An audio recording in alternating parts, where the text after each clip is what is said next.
Good morning, kids. Today is day 2 of writing. Yesterday, you made sure you had 6 writing pieces, and that's very important because we're going to be using those throughout the week. Okay, so before we keep going and going and going in our writing, we're going to take a moment and slow down and stop and look at everything we've done. And today, we're going to go in and look at our pieces and self grade ourselves. So you get to grade yourself and how you honestly feel like you're doing. I shouldn't see all yeses on everything because that's not realistic. Nobody's perfect. There should be some starting twos, some yeses, and some maybe not yets. Okay, that'll make sense shortly. I will be uploading this checklist with the pictures to help you because you get to do 2 things today. You're going to read all of your writing pieces and then you're going to self assess yourself and decide where you should start today. Okay? So, what that means is you're going to get your notebook out and you're going to read front to page or front to back all of your stories in a mirror. So, hey, mom, I need to go in the bathroom and read stories in front of the mirror. Or can I borrow your little mirror while I read all my stories? You have to read it in a mirror. Why? Because in my class or in other classes, you're going to have to read it out loud sometimes. And you can also find your mistakes when you're reading things out loud. So when I'm doing an email to your parents, I go back and I read it out loud afterwards and I catch like anywhere from 5 to 10 mistakes, right? And I'm pretty smart. Like I'm typing things the best of my ability, but I still have mistakes. So you're going to read all 6 of your entries out loud in a mirror. Cool. Then after you do that, you are going to go on the response portion below and you get to check whether you have done and completed, you're starting to, or not yet for all of these goals. Most of them should be in the starting to because we are just starting this unit. It's hard when you're at home, and kids in my class, before we even had to do virtual learning, we're in the starting to. Okay. And then you get to choose the one that's the most important for you that day, and you get to work on it. Okay. So let's go through and do one. So for example, I am going to get my writer's notebook out. Okay. So I'm going to get my mirror and I'm going to read to you all of my stories. Reading, reading, reading, reading, reading, reading, reading, reading, reading, reading, so you would actually read it. Okay. I'm going to read Mom's Kiss Goodbye. I'm just going to read one story to you. One lovely day, on the first day of school, I told my mom to hurry up and get my backpack full of things like my lunch, my snack, my special pencils and pens, and my very special, powerful writing notebook, and my glue stick. And so I zipped my backpack and I walked outside, and the bus was already there. And my mom gave me a kiss, and ever since that day, I can still feel that exact same wonderful, lovely kiss. That's my story. Okay? Remember, it is a full page long. You're writing on the lines, you're doing punctuation in capital letters.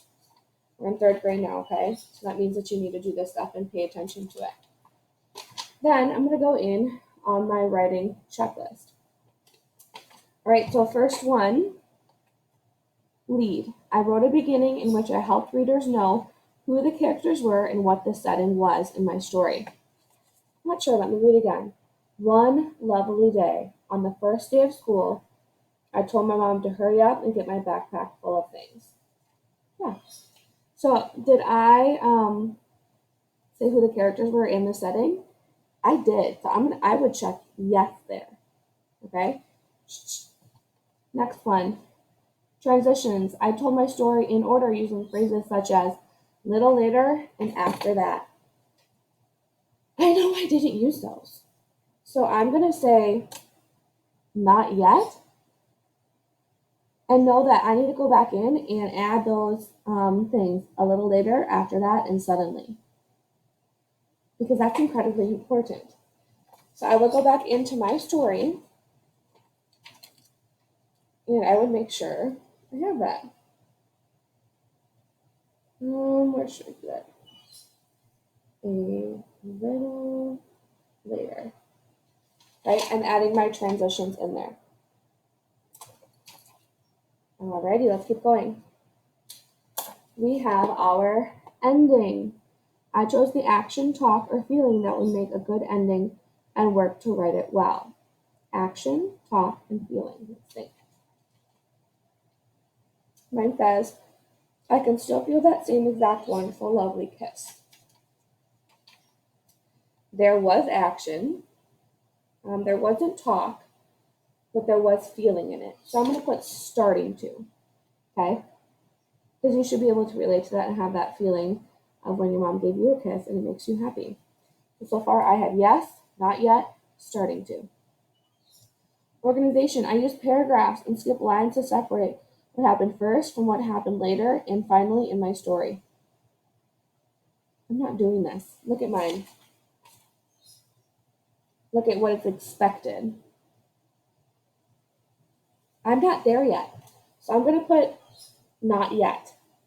And know that I'm going to go back in and maybe figure out where I would like one. So I could draw a line here and here where my paragraphs should have been. Okay, so that when I rewrite it later, it's not as hard.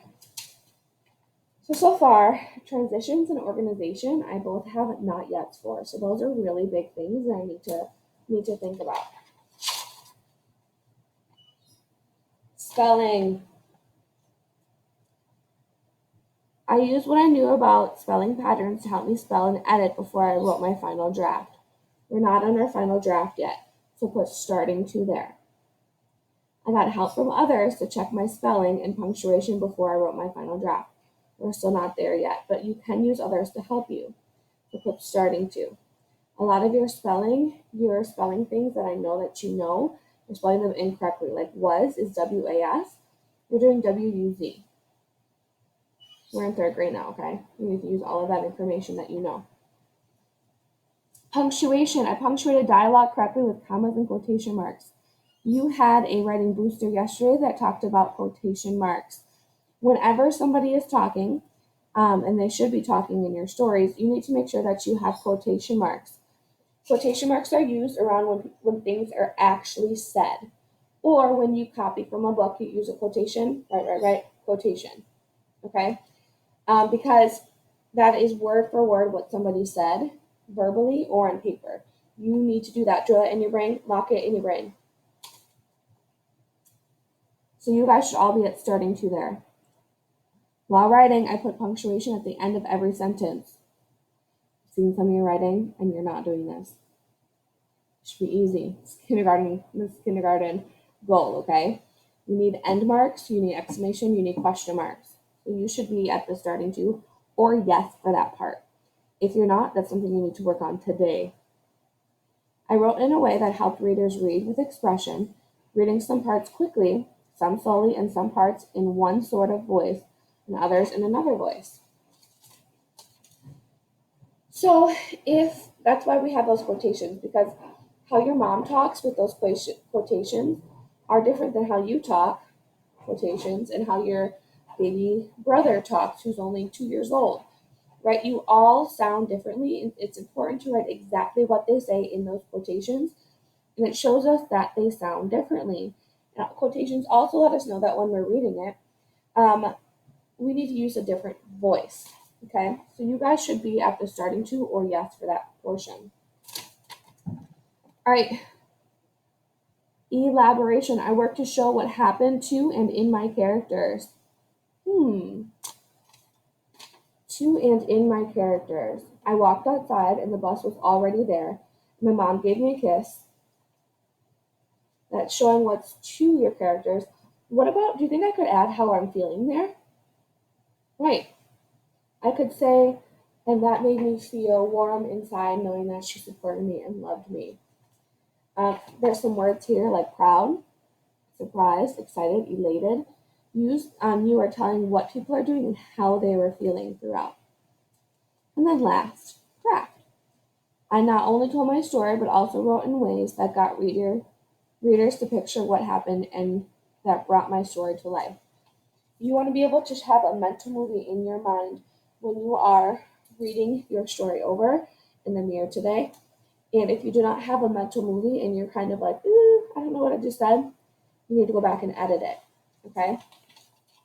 So below in the student response, you're going to go through each one and say which ones you, yes, are doing amazing, starting to, or no. There will be some no's. I showed you, I have 3 no's here. It's okay.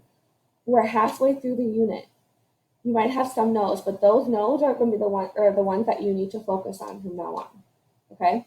So you're going to do this in the response below, and then you are going to go back and work on all 6 of your pieces to add what you need in them. Okay? I'm not here to sit over you and watch you. So you need to do this for yourself, knowing that when you come back in a week, hopefully, we don't need to backtrack too much and we can keep going along in our writing notebooks. And that would be a double oh yeah in my class. Which if you're in Miss M's class or Miss D's class, that doesn't make sense. However, in my class, that is a reward and it's a huge moment. And I know that the other teachers would really appreciate this being your writing notebooks being very well and you being caught up as well. And I'm sure they will give you a little reward as well. Okay? So go ahead, complete that assignment, and then you need to work like 20 minutes on your writing today, at least. And that's after you've done reading it. Okay?